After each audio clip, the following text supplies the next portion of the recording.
सांगली कृष्णा नदीचं पाणी ओसरायला सुरुवात झालेलं आहे। सांगली कृष्णा नदीची पाण्याची पातळी 40 फूट जरी असली तरी आपण पाहू शकता आपण सध्या कर्नाल रोडवरती आहोत। सांगली कडेगाव पलूस या रोडला जोडणारा हा मुख्य रस्ता आहे कर्नाल रोड आणि या रस्त्या गेली 3 दिवस झालं पाण्याखाली गेलेला आहे आणि त्याचबरोबर या परिसरात असणारी दुकानं असतील घरं असतील या घरामध्ये सुद्धा पाणी गेलेलं आहे। पाणी ओसरायला इंचांनी सुरुवात झालेली आहे, मात्र पाणी हे वाढत असताना फुटाफुटाने वाढलेलं आहे। आपण पाहू शकता आता हे पाणी ओसरायला सुरुवात झालेली आहे। ओएसिस फर्टिलिटीच्या तज्ञांनी IVF उपचार पद्धतीद्वारे 1 लाखांहून अधिक जोडप्यांना मातृत्व प्राप्तीचा आनंद दिला आहे।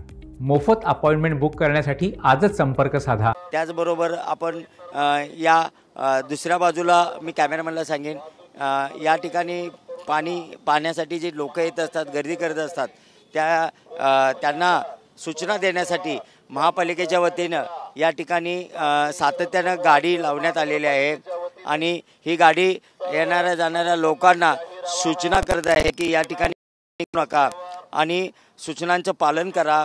पाणी ओसरायला सुरुवात झालेलं आहे, घाबरून जायचं काम नाही आहे आणि कोणत्याही अफवांच्यावर विश्वास ठेवू नका अशा पद्धतीनं या ठिकाणी महापालिकेचं सुद्धा प्रशासनाचं काम सुरू आहे। एकंदरीत पाहिलं तर या रस्त्यावरील पाणी जाण्याची वाट इथले स्थानिक नागरिक आणि बाहेरगाव असेल त्या परिसरातली सुद्धा नागरिक या ठिकाणी वाट बघत आहेत आणि 2 दिवस झालं पावसानं विश्रांती घेतल्यामुळे सध्या पाण्याची पातळी थोडी कमी होत आहे आणि सांगलीकरांच्यासाठी हा फार मोठा दिलासा आहे।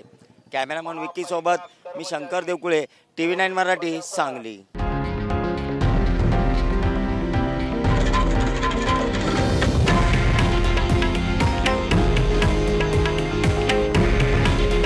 हे आहे देशातील नंबर 1 न्यूज नेटवर्क आणि आपण पाहत आहात TV9 मराठी। काळजी तुमची, हित महाराष्ट्राचं।